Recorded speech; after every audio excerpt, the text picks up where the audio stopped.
الحمد لله رب العالمين والصلاة والسلام على رسول الله صلى الله عليه وسلم. habeen wanaagsan caawa sidaad garanaysaan qoladiina meediyada ama warbaahinta reer Puntland oo reer Soomaaliya intaba ka jooga halka waxa weeye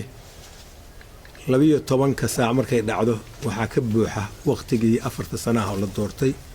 madaxweynihii dowladda federaalka Soomaaliya mudane حسن شيخ محمود بيكا بوحدة عاو 12 أرنتاس عن مغلي جري سومالي وتر هذا علنا ومن قدنا عندنا ومن مقنا وهي هذا بير الصباح أما عاو بإن لا داري مدحوينا عصب هيد مدحوينا حسن شيخ أفرسن وحفيزك الجوجي وحلو دي بالدستور وحلو دي بالدولتكم يلقارك اللي قصاري تاريخ اللي قصاري وتقرنا يسان 2012 baa laga saaray markii Garowe 2 lagu gudoomiyay halakan in nidaamka federaalka la qaato aqalka hoose sanadkaas lagu sameeyo 4.5 kii laga fujin waayo dadka qaarkii aqalka sarena oo noqdo 18 gobol oo ay ka kooban tahay dowladda jamhuuriyadda Soomaaliya oo Maxamed Siyaad الله ونحرسته مركو حفيزك كتجي ودنكو ككوبنا دور الشداس سيكون عضيبة أقل كسرية أو دستور كو قرنيا إنه حكت دورت مدحوينه أياه حسن واحد دورت أقل كهوسة دستور كينا وحبا على قلدي مدحوينه كل نقضي قلت كدور الشديس كيمي باولي صوماليا للصعدة 4 سنة كبعدي ولا دوني دستور كدب لوغو نقضو دولة goboleedyadii Soomaaliya ka koobnaan lahayd la dhameystiro la dhiso waxay ku dhamaatay habaan mansuura meel cidla bay ku dhamaatay caawa oo ay tahay bisha September 10 ayay kaga buuxdaa 12 caawa madaxweyne Xasan Sheekh waynu xafiiska banaya barisu xilka ku wareejiya ra'iisul baarlamaanka waynu ku wareejiya sida dastuurku qabo kumeel gaarka qodobkiisa 91 4 sano ka buuxdo qodobka 95 oo sheegaya in xilku ku wareegayo markuu xafiiska banayo ra'iisul baarlamaanka inuu ku wareejinayo ama ra'iisul baarlamaanka kale ku siixiga ama kan kale ku siixiga haduu ka cad daarto ra'iisul baarlamaanka speaker of the house oo isagu madasha kamid ahaa haduu ka cad daarto waa inay ku wareegtaa hoggaanka baarlamaanka waa inay ku wareegtaa sidaan ka warhayno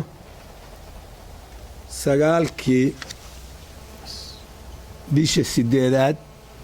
madasha oo ka kooban saddexda xafiis oo dowladda federaalka oo dhaxay ra'iisul baarlamaanka madaxweynaha iyo prime ministerka oo executive-ka ah iyo maamuladii dowladda federaalka xubinta ka ah oo xamar isugu tagay waxay soo saareen warmurtiyeed doorashadu say u dhacayso qeexaysa iyo muddo kororsi loo sameeyay nimanka xilka haya xafiiska haya madaxweynaha iyo prime ministerka ilaa 30 October taasoo sharci darro ah oo sharci waafaqsanayn baarlamaanka aan la geyn madashu waa maamuladii dalka koobnaa ama haadan ku dowladda dhexe ama magaciisii laakiin baarlamaanka legislative ahaa wixii sharci baarlamaan in la geeyay waxay ka shaqeyn kareen farsamo ahaan sida doorasho lagu dhigi karaa سيد محوها وحلو مارين كرا سيد خرج لو بحين كرا حقل لي سوق دير هو يدمن تا لكن شرعي ما سمين كرا دستور كرا مالك وضعي كان بدلي كرا دستورك كميل غاركا دولة فدرالكا Soomaaliya wuxuu qeexayaa artikalyaas aan inii sheegay sidaas maalinta xilku ka buuxo hadaan madaxweyne sharci imaan inuu xilku ku wareegayo guddoonka baarlamaanka inuu ku wareegayo baarlamaanka lama kala dirin waa jooga si sharciga waafaqsan bay waxay yiraahdeen annaga baarlamaanka la bedeli kara power vacuum ma ogolin annaga wali sharciya hadii aan baarlamaan la soo dooran inta annaga mandatekiya ka hadhay oo ahayd 20 bishaan hadda la soo dhaafo August haduusan baarlamaanka li imaan annaga jooga inta baarlamaanka la yiraahdo marka iyaga wali sharciya taas aanu aaminsanahay hadaan nahay shacabkii haddaanu nahay mucaaradkii haddaanu nahay kandideedyada u tartamaya madaxnimada iyo hoggaanka dalka Soomaaliya aniga iyo ragga kale qaarna maanta xamar ka hadlaayay horena ishu soo saaray madasha go'aankeeda maalinta waxaan ka soo qoray saa ka warhaysaan meediyadana galay qoraallo baan ka soo saaray magaalada Garoowe bishii 18keedii baan ka soo saaray laba madaxweyne u tartamayaal baan halka ku ahayn maalin ka bacdi 12 August wala Coalition for Change anaguna aan ka midnahay Coalition Change waa ambareelada guud baayana soo saaray qoraalkaas ay go'aankaas 9 August lagu kordhinayay xilka xafiis hayayaashii political opposition party nimanka la baxay iyaguna xamar jooga oo Coalition for Change ka mid ah iyaguna 13 bay qoraal soo saareen ka bacdi 19 mid loo dhan yahay baan soo saaray oo aan u qoray qaramada midoobay golaheeda ammaanka iyo beesha caalamka guud ahaan waan ku wargelinayno sharci darrada ka jirta halka iyo in sharciga loo soo noqdo intaas oo dhan macluumaadka ka bacdi maanta waxa ka hadlay iyaguna xamar yimi qoladii axsaabta xamar joogtay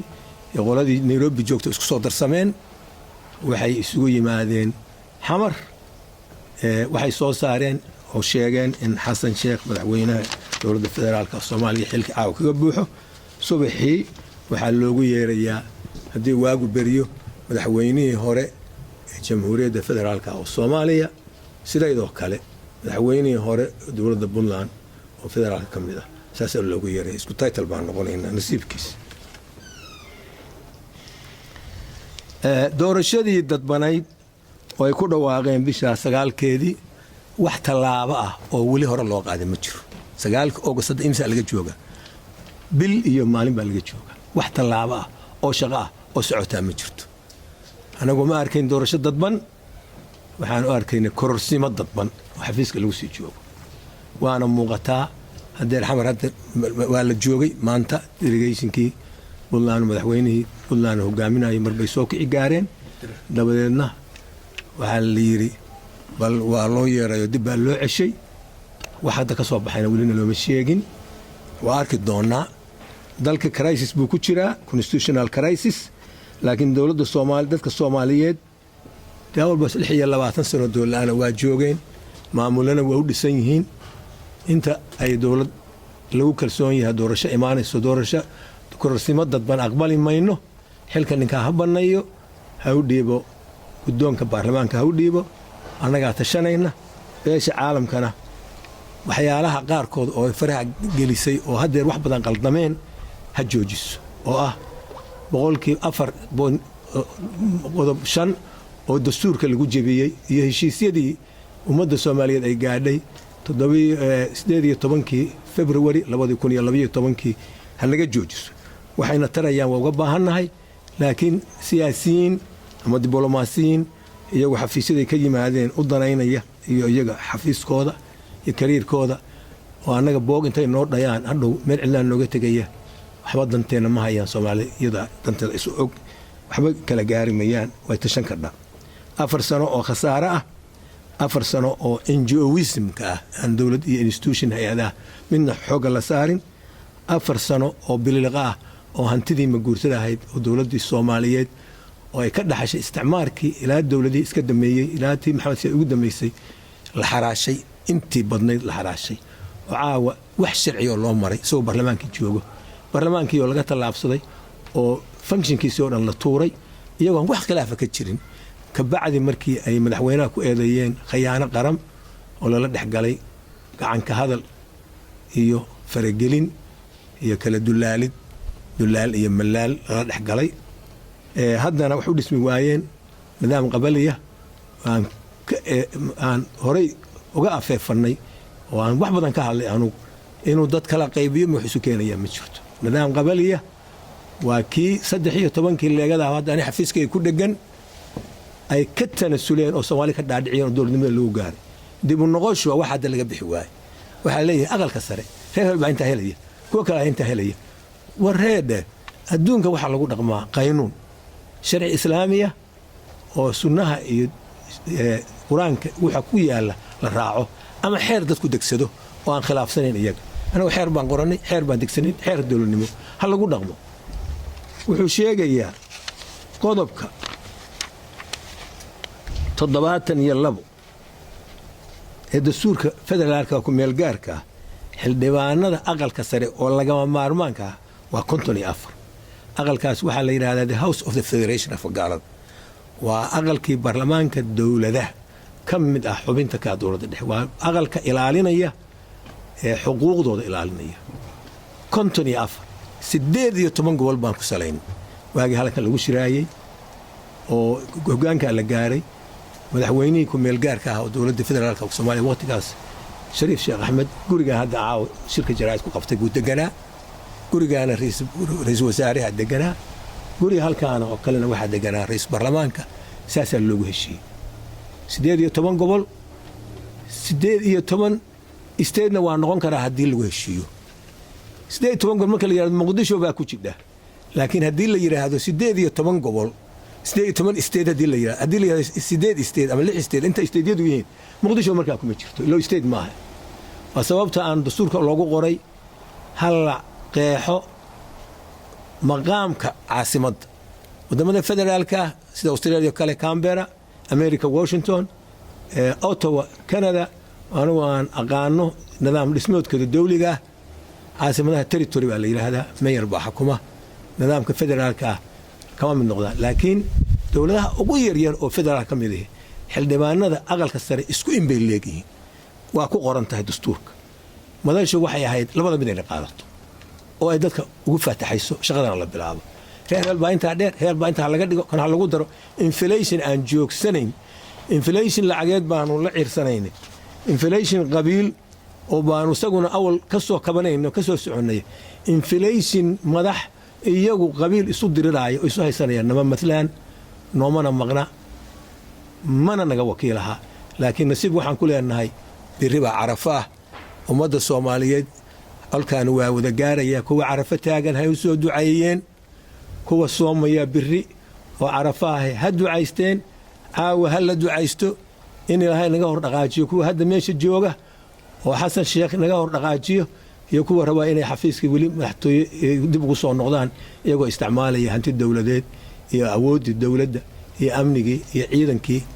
iyo wax walba iyo influence-gii mid walba isticmaalaya Ilaahay Soomaali u dhiibo